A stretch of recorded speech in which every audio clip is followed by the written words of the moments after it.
اکٹھے ہونے کی صورت میں، تو وہ اور کون سا مائی کا لال ہے جس کی قبر پر یہ سارا کچھ ہو سکتا ہے؟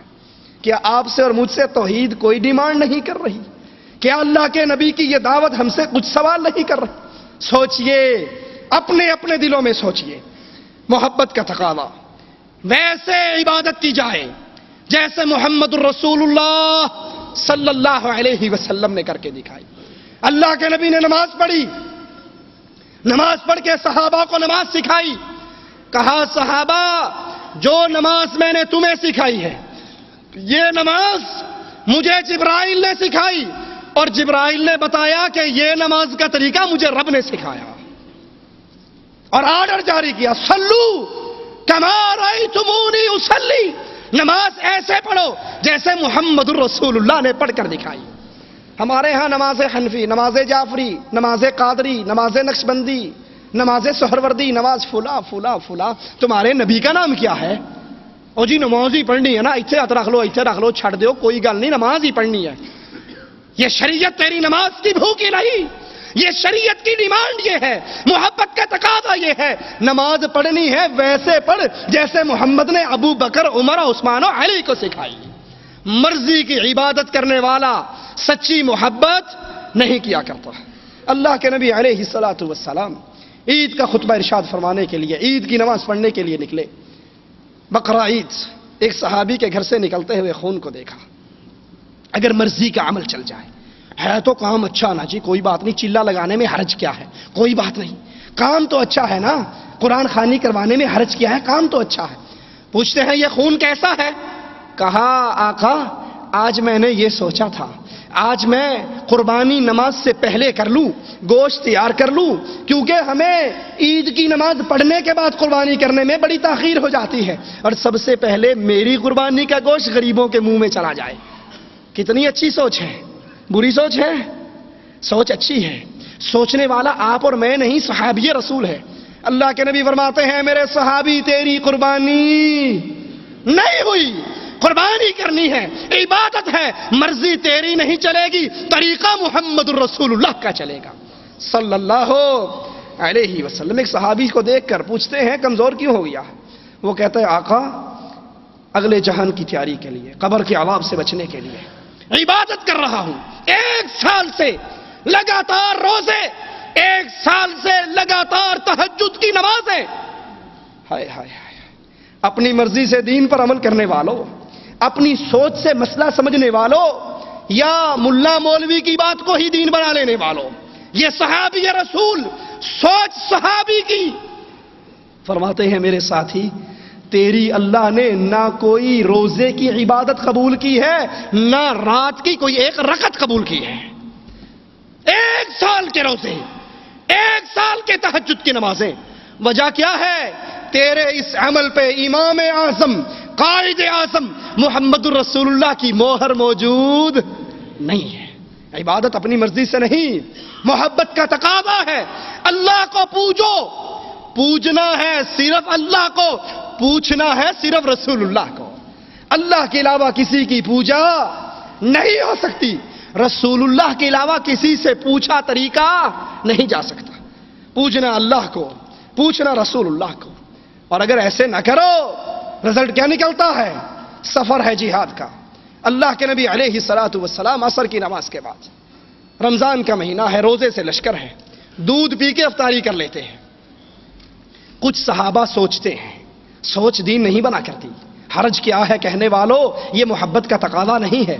کچھ صحابہ نے افطاری نہ کی، یہ سوچ کر کے ہم بہادر ہیں، جوان ہیں، قوی ہیں، ہم روزہ پورا کر کے زیادہ ثواب لیں گے افطار کرنے والوں کی نسبت، اور کل کو جہاد کرتے ہوئے بھی ٹھیک ٹھاک لڑائی کر لیں گے۔ میرے آقا کو اطلاع دی گئی، آقا آپ کے کچھ ساتھیوں نے ابھی افطاری نہیں کی، کیا خیال ہے؟ یہی کہنا چاہیے تھا نا، ٹھیک ہے، سوچ کتنی اچھی ہے، کام کتنا اچھا ہے، کتنے لوگوں نے داڑھی رکھ لی، تبلیغ میں جانے سے کتنے لوگوں نے نسوار چھوڑ دی، کتنوں نے سگریٹ چھوڑ دی، کتنے نماز پڑھنے لگے۔ ارے بھائی وہ عقیدہ شرک پہ ہے، جب تک شرک کے عقیدے کی وہ لعنت ان سے نہ چھڑوائی گئی ان کی نمازیں رب کے دربار میں قبول نہیں ہو سکتی۔ آپ نے فرمایا جنہوں نے میری افطاری کے باوجود افطاری نہیں کی وہ نافرمان ہیں، نافرمان ہیں، نافرمان ہیں. ان کا روزہ قبول تب ہوگا جب وہ سنت محمد رسول اللہ پہ عمل کریں گے صلی اللہ علیہ وسلم. اللہ کے نبی علیہ الصلوۃ والسلام کی محبت کا ایک تقاضا، آپ کے پیغام رسالت کو عام کیا جائے، آپ کی دعوت کو عام کیا جائے. وہ دعوت کیسے عام ہو؟ آپ نے ایک نوجوان کو بھیجا، جاؤ فلاں بستی میں جا کر لا الہ الا اللہ کی دعوت پہنچاؤ. وہ نوجوان قوم اور قبیلے کی بستی میں پہنچا، چوک پہ کھڑا ہوا، لوگوں سے پناہ کا سوال کیا، پیغام محمد پہنچایا. قولوا لا الہ الا اللہ تفلحوا تملک العرب والعجم. کہہ دو لا الہ الا اللہ. کوئی مشکل کشا، کوئی حاجت روا، کوئی غوث اعظم، کوئی بری کرنے والا، کوئی غریب نواز، کوئی بندہ نواز، کوئی قانون ساز، کوئی حکومتیں بانٹنے والا نہیں الا اللہ، سوائے عرش والے رب کے. ایک کافر پیچھے سے آتا ہے، نیزے کا وار کرتا ہے، نیزہ اس کی چھاتی کو چیر جاتا ہے، لیکن دعوت توحید پہنچا دی. جواب میں کہتے ہیں فزت ورب الکعبہ، کعبے کے رب کی قسم میں کامیاب ہو چکا. بیوی بیوہ ہو گئی، بچے یتیم ہو گئے، کاروبار برباد ہو گیا، زندگی موت میں تبدیل ہو گئی، اور یہ صحابی کہتے ہیں کعبے کے رب کی قسم میں کامیاب ہو گیا. کیوں؟ میں نے پیغام محمد کو پہنچا دیا صلی اللہ علیہ وسلم. سوچئے اس حدیث کو سامنے رکھ کر کتنے لوگوں کو آپ نے پکڑ کے توحید کی دعوت دی، کتنے اہل شرک کو آپ نے توحید کی کتاب، توحید کی سیڑھی، توحید پہ کیسٹ پہنچائی. صبح سویرے ناشتہ لینے والے جو نکلتے ہیں موٹر سائیکلوں پہ، رات سے ان کی لائٹ آن ہوتی ہے تو انجانے کو بھی یوں کرتے ہو، آپ کی لائٹ جل رہی ہے، فضول اس کو بند کر لو. اس کی لائٹ کا آپ کو اتنا احساس ہے، اس غلط کام پہ اس کو ٹوکتے ہو، اور وہ ہر مہینے 11ویں دیتا ہے، اس کو کبھی نہیں سمجھاتے یہ حرام ہے. راستے میں سانپ بیٹھا ہے، آپ کو پتہ لگ جائے، وہاں پر کھڑے ہو کے ہر گزرنے والے کو اطلاع دو گے. اور جو شرک کر رہا ہے، علی مدد کے نعرے لگا رہا ہے، قبروں پہ سجدے کر رہا ہے، قبروں پہ طواف کر رہا ہے، اللہ کے نبی کے طریقے کو چھوڑ کر بزرگوں کے طریقے پہ اللہ کی عبادت کے طریقے گھڑ رہا ہے، اس کو روکی آپ نے کبھی نہیں کہا اس ڈر میں کہ ہماری برادری ناراض ہو جائے گی. آپ کی محبت سچی نہیں. سچی محبت کس کی ہے؟ جس نے کہا جان نکلی ہے تو نکل گئی، لیکن حق یہ ہے میں اللہ کی قسم کامیاب ہو گیا. آخری بات، اور اس بات کے بعد اپنی بات کو سمیٹتا ہوں. اللہ کے نبی صلی اللہ علیہ وسلم نے ساری زندگی مارے کھائی، بچیوں کو طلاقیں ملی، ماتھا پھٹا، دانت ٹوٹے، طائف کے اندر زخمی ہوئے، اللہ اکبر، مکہ چھوڑنا پڑا، غار کے اندر پناہ لی. بیٹھ جاؤ، چھوڑ دو اس کو، بیٹھ جاؤ.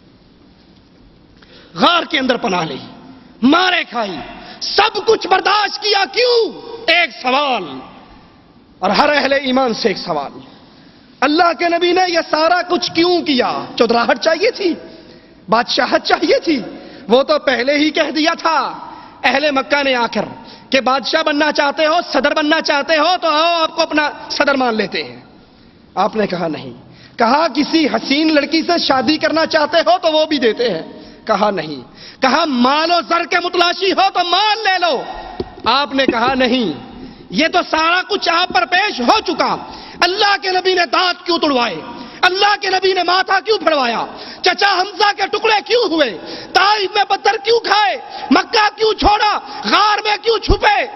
صرف ایک ہم اور ایک غم، اور وہ ہم اور غم کیا تھا؟ دعوت توحید کو پیش کرنا، عقیدہ توحید کو پیش کرنا. جو توحید کا مخالف ہے، جو توحید کا دشمن ہے، وہ محمد الرسول اللہ کا دشمن ہے. آخری بات ذرا غور سے سننا. اپنے بابا کے دشمن کو کبھی اپنے گھر دسترخوان پہ بلاؤ گے؟ اللہ کے لیے سوچو. اپنے بابا کے دشمن سے گلے ملو گے؟ اپنے بابا کو گالیاں دینے والے کو بیٹی کا رشتہ دو گے؟ اپنے بابا کے دشمن سے پیار و محبت کی فضا قائم کرو گے؟ یا اس کے چہرے کو دیکھ کر منہ موڑ لو گے یہ میرے باپ کو گالیاں دیتا ہے، یہ میرے باپ کا دشمن ہے، یہ میرے باپ کا مخالف ہے؟ اپنے باپ کی غیرت تو اتنی ہے کہ ہر اس بندے سے لڑائی ہوگی جو میرے باپ کا دشمن ہے. اور اللہ کے رسول کی ساری محنت